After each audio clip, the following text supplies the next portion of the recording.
ጤና ይስጥልን ክቡራትና ክቡራን ተመልካቾቻችን እንደምን አላችሁ?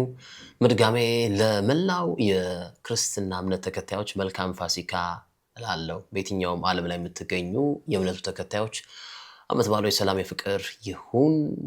በእስር ቤት ያሉ፣ በሐኪም ቤት በህመም ላይ ያሉ፣ ሐዘን ውስጥ ሆነው ይህንን በዓል ያከበሩ የሚገኙ መልካም ትንሣኤ ማለት እፈልጋለሁ። ክቡራትና ክቡራን ማንቸስተር ዩናይትድ በቲያትር ኦፍ ዘ ድሪምስ ኦልድ ትራፎልድ ከሊድስ ዩናይትድ ጋር ጨዋታውን ያደርጋል። ከረጅም ቀናት በኋላ ብለው ገላጭ ነው ብዬ አስባለሁ። ማንቸስተር ዩናይትድ የኤፍኤ ካፕ ውድድር ላይ የለም፣ የቻምፒዮንስ ሊግ ውድድር ላይ የለም፣ የኢንተርናሽናል ብሬክ ነበር። እነዚህ ቀናት ተደምረው ማንቸስተር ዩናይትድ የመጨረሻ የፕሪሚየር ሊጉን ጨዋታ በቪታሊቲ ከበርንማውዝ ጋር ሲያደርግ እና አሁን ሰኞ ምሽት 4 ሰዓት ላይ የሚደረገውን የሊድስ ዩናይትድን ጨዋታ ሲያደርግ ያለው የቀናት ኢንተርቫል 24 ቀን ብዙ ነው። 24 ቀን እና ብዙ ሜሞች እንደውም አይቻለሁ። ብዙ ሜሞችን አይቻለሁ። የወር ፓኬጅ የዲኤስቲቪ ገዝተህ ክለብ ሳይጫወት ወሩ ሲያልቅና ድጋሚ ክፈል ስትባል ምን ይሰማሃል የሚል ሜም ተመችቶኛል። ከዛ በተጨማሪ ብዙ ኢቨንቶች ነበሩ። ብዙ ማለት በዓለም አቀፍ ረገድ ነዳጅ ከፍ አለ ዝቅ አለ፣ ጦርነቶች መካከል የነበረው የቃላት ልውውጥ፣ የተኩስ ልውውጥ ማቆም ምናምን፣ እነዚህ ሁሉ ነገሮች ሲደረጉ ማንቸስተር ዩናይትድ አልተጫወተም የሚል ሜሞችን አይቻለሁ። እና ዩናይትድ ወደ ሜዳ ይመለሳል። ወደ ሜዳ የሚመለስ ይሆናል ከ24 ቀናት በኋላ። ከባድ አይደል? እውነት ለመናገር ሎንግ ታይም ይከብዳል። ሰኞ አፕሪል 13 ነው ጨዋታውን የሚያደርገው። እንግዲህ ከበርንማውዝ ጋር ያደረገው ጨዋታ ከ24 ቀን በፊት የተደረገ ነው። ማርች 23 ነው የተጫወተው ማንቸስተር ዩናይትድ። በጣም ወሳኝ ነጥብ ይሆናል ብዬ አስባለሁ ለማንቸስተር ዩናይትድ የሊድሱ ጨዋታ። እንግዲህ አሁንም ብሩኖ ፈርናንዴዝ ላይ ነው ትኩረቱ። በጨዋታዎቹ ላይም ማንቸስተር ዩናይትድ በሚያስመዘግቡ ውጤቶች ላይም የብሩኖ ፈርናንዴዝ ሚና አሁንም እየተነገረ ይገኛል። ኮንትራክት ኤክስቴንድ ሊያደርግ የሚችልበት እድል ሊኖር ይችላል የሚሉ ሀሳቦችም እየመጡ ይገኛሉ። እንግዲህ ብሩኖ ፈርናንዴዝ ለሶስተኛ ተከታታይ ጊዜ ነው በውድድር ዓመቱ ከ100 በላይ ቻንሶችን ክሬት ያደረገበት ዓመት ይሄ ዓመት። ከዚህ ቀደም ፖርቹጋላዊው ተጫዋች በ2022-23 119 ቻንሶችን ክሬት አድርጓል። በ2023-24 114 ቻንሶችን ክሬት አድርጓል። ዩናይትድ እስካሁን ባደረጋቸው የፕሪሚየር ሊጉ ጨዋታዎች ላይ ብሩኖ ፈርናንዴዝ 101 ቻንስ ክሬት አድርጓል። 101 በፕሪሚየር ሊጉ ታሪክ 100 እና ከዛ በላይ ቻንሶችን ክሬት በማድረግ ለ3 ጊዜ ከሚጻፉ ተጫዋቾች ውስጥ ብሩኖ ፈርናንዴዝ አንዱ ነው። 3 ጊዜ 100 እና ከዛ በላይ ቻንሶችን ክሬት ያደረጉ ተጫዋቾች ላምፓርድ እና ዴብሮነ ናቸው። ብሩኖ ፈርናንዴዝ ውሉን የሚያድስ ከሆነና በቀጣይ ዓመትም ያለው ሚና ብቃት ከፍ የሚያደርግ ከሆነና 100 እና ከዛ በላይ ቻንሶችን ክሬት የሚያደርግ ከሆነ ውሉን አድሶ በቀጣይ ዓመት በእንግሊዝ ፕሪሚየር ሊግ ታሪክ ብቸኛው የመጀመሪያው ተጫዋች ይሆናል 100 እና ከዛ በላይ ቻንሶችን ክሬት በማድረግ ለአራተኛ ጊዜ። ግን እስካሁን ላምፓርድ 3 ጊዜ አድርጓል። 2006 2007 2008 2009 አንድ 2009 እና 10።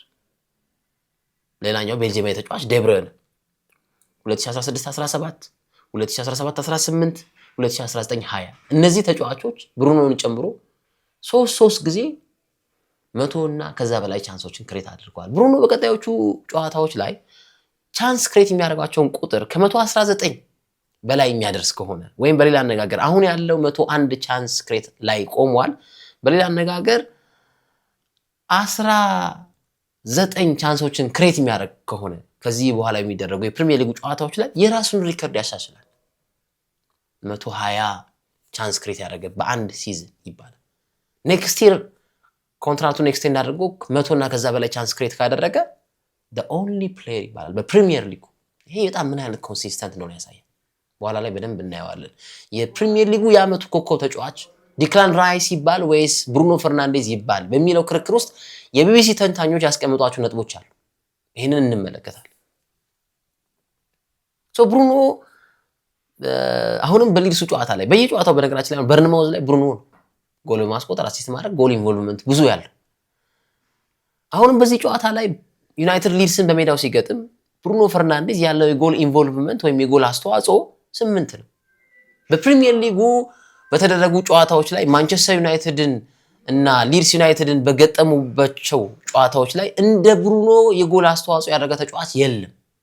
እንደ ብሩኖ ፈርናንዴዝ 8 የጎል አስተዋጽኦ አድርጓል። which means ይሄ 6 ጎልና 2 አሲስት። ይሄንን ቁጥር አሁንም አሜንድ ሊያደርገው ይችላል።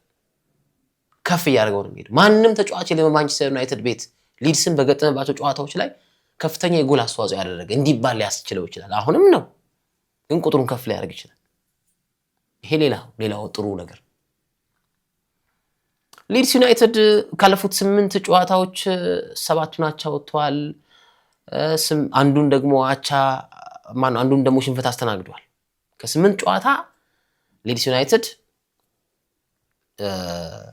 7 አቻ፣ አንድ ደግሞ ሽንፈት አስተናግዷል። እንግዲህ በፕሪሚየር ሊጉ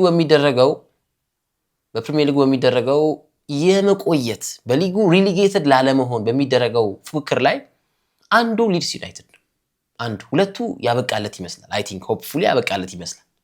የወልቭስ እና የበርንሌ ጉዳይ በፕሪሚየር ሊጉ ያላቸው ቆይታ የተገባደደ ይመስላል። ግን አንደኛውን ሶስተኛውን ክለብ ማን ነው የሚሰናበተው የሚለውን ለማወቅ ከዚህ በኋላ የሚደረጉ ጨዋታዎች በጣም ፈታኝ ናቸው። ቶተንሃም፣ ዌስትሃም፣ ኖቲንግሃም፣ ሊድስ 33 ነጥብ አለው። ኖቲንግሃም 32፣ ዌስትሃም 32፣ ቶተንሃም 30። ሊድስ በ3 ነጥብ ነው የሚልቀው 18ኛ ደረጃ ላይ ከሚገኘው ቶተንሃም ሆትስፐር ማለት ነው። የሊድስ ዩናይትድ ከዚህ በኋላ የሚደረጉ ጨዋታዎች በጣም ፈታኝ ሊሆኑበት ይችላል። በእያንዳንዱ ጨዋታዎች ላይ ነጥቦችን ጌን ማድረግ አላማው አድርጎ ሊገባ የሚችልበት እድል ከፍተኛ እንደሆነ መናገር ይቻላል። ዩናይትድም ዘ ሴም ቲንግ የቻምፒየንስ ሊግ ኮታን ሴኩርድ ለማድረግ የሚጫወት ቡድን ምንም ጥያቄ የለው። ሊድስ በቀጣይ የሚገጥማቸው ጨዋታዎች ወልቭስን ይገጥማል እርስ በርስ እዛው ከማንቸስተር ዩናይትድ ጨዋታ በኋላ በርንማውዝን፣ ቼልሲን፣ በርንሌን፣ ቶትንሃምን እርስ በርስ፣ ብራይተን ሆቭ አልቢዮንና መጨረሻ ላይ ዌስትሃምን እርስ በርስ። ስለዚህ ሊድስ በትንሹ በመውረድ ስጋት ላይ ያሉ ክለቦችን እርስ በርስ ያገኛል። ወልቭስን ኦልሬዲ ሪሊጌትድ እንበል፣ ዌስትሃምን ለመትረፍ እየታተረ የሚገኝ ራሱ ቶተንሃምን ይገጥማል። ስለዚህ ለሊድስ ዩናይትድ እያንዳንዱ ጨዋታዎች ፈታኝ ናቸው፣ ጥያቄ የለው።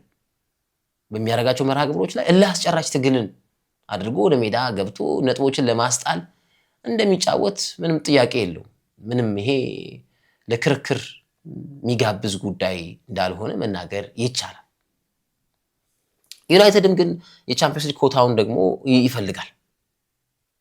which is በጣም ክሊኒካል ነው ለማንቸስተር ዩናይትድ ለቀጣይ ዓመት ዝውውሮቹ፣ ለዓላማው፣ ለተለያዩ ነገሮች የማንቸስተር ዩናይትድ የቻምፒየንስ ሊግ ቦታውን ማሳካት ያለበት ጨዋታ ነው። ስለዚህ የሳምንቱ ተጠባቂ ጨዋታ ከሚባሉት ውስጥ ቢጠቀስ ማካበድ አይደለም። ቼልሲ ከሲቲ አለ፣ ሌሎች ጨዋታዎችም እንዳሉ ሆኖ ማለት ነው። በሊድስ ሁኔታ ግን ስንመለከተው አንዳንድ ቁጥሮችን በሊድስ በኩል ስንመለከታቸው ያለፉትን 4 ጨዋታዎች ድሮ ሲያደርግ ሊድስ ዩናይትድ 4ቱ ላይ ጎል አላስቆጠርም። ክቡራን አድማጮች የጎል ድርቅ የተመታበት ጨዋታዎች ተበራክተዋል ማለት ነው። ሊድስ ዩናይትድ ያለፉትን ጨዋታዎች ከኤፍኤ ካፕ ውጪ እንግዲህ በኤፍኤ ካፕ ተጫውቷል፣ ከዌስትሃም ጋር አልፏል በታሪኩ በጣም ከረጅም ዓመት በኋላ።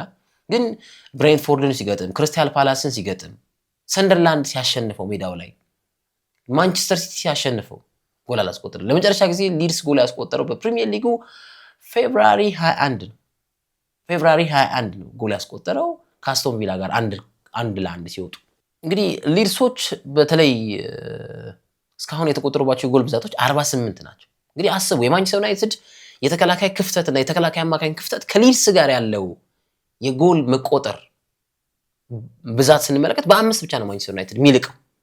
እንግዲህ 3ኛ ነው ማንቸስተር ዩናይትድ። ሊድስ ዩናይትድ ያለበት ደረጃ 15ኛ ነው። ግን ጎል በማስተናገድ በ5 ጎል ብቻ ነው ማንቸስተር ዩናይትድ ከሊድስ የሚሻለው። ስለዚህ ማንቸስተር ዩናይትድ የተከላካይ ክፍል አሁንም ክሪቲካሊ መታየት አለበት። በዚህኛው ጨዋታ ላይ ማጉዌር አይሰልም። ዩናይትድ እንግዲህ የመረቡን በማስጠበቅ ረገድ ጥያቄ ይነሳበታል። ጥያቄ የለው። መረቡን በማስጠበቅ ረገድ ጥያቄ የሚነሳበት ቡድን መረቡ የተከላካይ አማካኝ ያስፈልገዋል። ትክክለኛ የተከላካይ ጥምረት ያስፈልገዋል። ኮንሲስተንት ይሆን እና ሊድስ ዩናይትድ እንዳልኳችሁ ያለፉትን 8 ጨዋታዎች ከ8ቱ 7ቱን አቻ ወጥቷል። በፕሪሚየር ሊጉ አንዱን ሽንፈት አስተናግዷል። 4ቱን ጨዋታዎች ድሮ ሲያደርግ አቻ ሲወጣ ጎል አላስቆጠረም ብያለሁ እና በሊጉ ሊድስ ዩናይትድ በተከታታይ 6 ጨዋታ ጎል ሳያስቆጠር የወጣበት አጋጣሚ ከዚህ ቀደም ቲሙን ሪሊጌትድ እንዲያደርግ አድርጎታል። ሊድስ ከፕሪሚየር ሊጉ ሲሰናበት ያለፉትን 6 ጨዋታዎች ከኦገስት እስከ ኦክቶበር አይ ቲንክ 1968 ላይ ነው ሪሊጌትድ ሲያደርግ ያኔ 6 ሮ ጌሞች ላይ በተከታታይ ጨዋታዎች ላይ ጎል ያላስቆጠረበት አጋጣሚ ማለት። አሁንም ማንቸስተር ዩናይትድ መረብ ላይ ጎል ካላስቆጠረ 5 ነው የሚባልበት። ቀጣይ የሚያገኙትን መራግብሮች አይተናል። ራሱ ቶትንሃምን፣ ዌስትሃምን፣ ወልቭስን በሪሊጌሽን ዞን ላይ ያሉ ክለቦችን የሚያገኝ ግን ሊድስ ሲባል ሁላችንም በአእምሯችን የሚመጣው ማርሴሎ ቤልሳ እንደሚሆን ጥያቄ የለው። ማርሴሎ ቤልሳ እና ጎል አልባ ምሽቶችን ጎል አልባ ጨዋታዎችን አሳልፈዋል ሊድስ ዩናይትድ። በዚህ ረገድ ግን በፕሪሚየር ሊጉ ይላል ኦሌ ዋትኪንስ ብዙ ጊዜ ተጫዋቾች የሚተቹባቸውና ከሚሞገሱባቸው ነጥቦች መካከል ከኳስ ውጪና ከኳስ ጋር ያላቸው ሩጫዎች ይባላል። በተለይ ቡድን በሚያጠቃበት ወቅትና ቡድን በሚጠቃበት ወቅት ኦፍ ዘ ቦል ራን እና ከኳስ ጋር ሆኖ ኳስ ይዘው የሚሮጡት ሩጫዎች ተብሎ ብዙ የሆኑ ትንታኔዎች ይሰራሉ እና በፕሪሚየር ሊጉ በኦፍ ዘ ቦል እንቅስቃሴዎች ላይ ኦሌ ዋትኪንስ ነው ቀዳሚው ተጫዋች ይላል። እንግዲህ አንዳንድ የስታቲስቲክስ ምንጮች የኦሌ ዋትኪንስ ከኳስ ውጪ ያለው እንቅስቃሴ በጣም አስደማሚ እንደሆነ መናገር ይቻላል ይላል። ይሄ ማለት በቁጥር ስንመዝነው ኦሌ ዋትኪንስ 374 እንቅስቃሴዎችን በማድረግ ኦፍ ዘ ቦል የሆኑ እንቅስቃሴዎችን አስመልክቶናል። ራኖች ኦፍ ዘ ቦል ራንስ። ከዛ በተጨማሪ ከኦሌ ዋትኪንስ ቀጥሎ ብራያን ኢምቤሞ 369 ኦፍ ዘ ቦል ራኖችን አድርጓል ፈጽሟል። ከዛ ኢጎር ቱዶር 345 ኦፍ ዘ ቦል ሩጫዎችን አድርጓል። ከነዚህ ተጫዋቾች ቀጥሎ የሊድስ ዩናይትድ የፊት መስመር ተጫዋች ዶሚኒክ ካልቨርት ሉዊን 282 ኦፍ ዘ ቦል ሩጫዎችን አድርጓል። ይሄው በሪሊጌሽን ዞን ላይ ላለ ክለብ የሚመጥን አይደለም ማለት ከፍ ያለው ክለቦች ላይ ነው ይሄን ያን ስታት የምንመለከተው። አሁን ኦሌ ዋትኪንስ አስቶን ቪላ ነው። አስቶን ቪላ ፖዚሽኑ 4ኛ ነው። ኢምቤሞ ማንቸስተር ፖዚሽኑ 3ኛ ነው። ብሬንትፎርድ 6-7 ላይ ያለ ቡድን ነው። ግን ዶሚኒክ ካልቨርት ሉዊን የሚጫወተው ሊድስ ላይ ነው። 282 ኦፍ ዘ ቦል ሩጫዎችን አድርጓል። ምናልባት የሱ ሩጫዎች ጎል ሊያመነጩ ይችላሉ በሰኞ ጨዋታ። እንግዲህ ወደ ካሪክ ስንመጣ ካሪክ ሪከርዶቹን ጥሩ አድርጎ እያሻሻለ ይገኛል። 6 ያደረጋቸውን የኦልድ ትራፎርድ ጨዋታዎች የ2021ን ሹመት ጨምሮ ማለት ነው አሸንፏል። ከሱ አሁን የሰኞን ጨዋታ ቢያሸንፍ 7ኛ የኦልድ ትራፎርድ ጨዋታውን ያደርጋል ማለት ያሸንፋል ማለት ነው። ይሄ ማለት በፕሪሚየር ሊጉ ከተቀጠሩ አሰልጣኞች ውስጥ ካርሎ አንቸሎቲ 9 ጨዋታዎችን በሜዳቸው አሸንፈዋል በቼልሲ ቤት።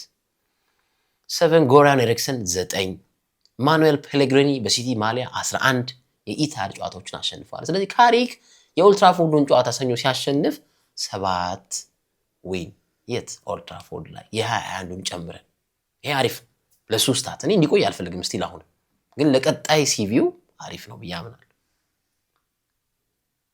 አድማጮች እስኪ ለምሳሌ አርቤሎን ተመልከቱት እስቲ። በማድሪድ ያለውን ስኳድ እየተጠቀመበት አይደለም። የቀድሞ ተጫዋቾች እንደዚህ ነው የሚመስላቸው ነው ብዙ ጊዜ። ወይም ደግሞ መግነጢሳዊ የሆነ ኃይል ያስፈልጋል ሰርቫይቭ እንድትሆን እንደነ ሜሲ አይነት እንደነ ሮናልዶ ጋርዲዮላ ሜሲ ባይኖር ጋርዲዮላም እንደዚህ አይነት ዝነኛ አሰልጣኝ ይሆናል ብዬ አላስብም። ሜሲ የነበረው ታለንት ሜሲ የነበረው አቅም ለጋርዲዮላ የተሰጠውን ጊዜ ይበልጥ ከፍ እንዲል አደረገ፣ ስኬት እንዲመጣ አደረገ ሜሲ መኖሩ ራሱ። ያ የጋርዲዮላ ብቃት እንዳለ ሆኖ ግን ለቀድሞ ተጫዋቾች የሚሰጠው ጊዜ አትሊስት በውስጡ ዳይናሚክ የሆነ ተጫዋች ያስፈልጋል። የሆነ በቃ ትልቅ እንደ ሜሲ እንደ ሮናልዶ ያስፈልጋል። እና አርቤሎን ተመልከቱት። አሁን ቻምፒዮንስ ሊግ ካላመጣ ተሰናበታለን የተባለው ከዛ ፊትም ሊያሰናብቱት ይችላል። እና ካሪክ ይሄንን ጨዋታ ካሸነፈ 7ኛ የኦልድ ትራፎርድ ድሉ ይሆናል። ይሄ የሚጠቀስ ነው። ዩናይትድ ከክሪስማስ በኋላ ባደረጋቸው ጨዋታዎች አሁንም ጠንካራው ቡድን ነው። አንድ ጨዋታ ብቻ ነው የተሸነፈው፣ እሱም በፌስቲቭ ፔሪድ በአስቶን ቪላ 2-1። 14 ጨዋታዎች ላይ አንድ ሽንፈት ማስተናገድ ማለት ጥሩ የሚባል ነው። 8 ጨዋታ ማሸነፍ፣ 5 ጨዋታ አቻ መውጣት። በሊጉ ከክሪስማስ በኋላ በተደረጉ ጨዋታዎች ብንመዝነው ነጥቡን አርሰናል 31 ነጥብ ይቀመጣል፣ ማንቸስተር ዩናይትድ 29 ነጥብ ላይ ይቀመጣል። ብዙ ነጥብ ያገኙት ሁለቱ ናቸው፣ የ2 ነጥብ ልዩነት አላቸው። ስለዚህ ጥሩ ነው። ዩናይትድ እንግዲህ ሌላው በተለይ በሜዳው ኦልድ ትራፎርድ ቲያትር ኦፍ ዘ ድሪምስ ሊድስን በገጠምባቸው ያለፉት 20 ጨዋታዎች አልተሸነፈም። አንድ ጨዋታ ተሸንፏል። ማንቸስተር ዩናይትድ ሊድስ ዩናይትድን በገጠመባቸው ያለፉት 20 ጨዋታዎች አልተሸነፈም። በተለይ ከምሽት 1 ሰዓት በኋላ ያደረጋቸውን ጨዋታዎች ደግሞ 5 ጨዋታ ታድርጓል። ዩናይትድ ከምሽት 1 ሰዓት በኋላ 3 ማሸነፍ 2 አቻ መውጣት።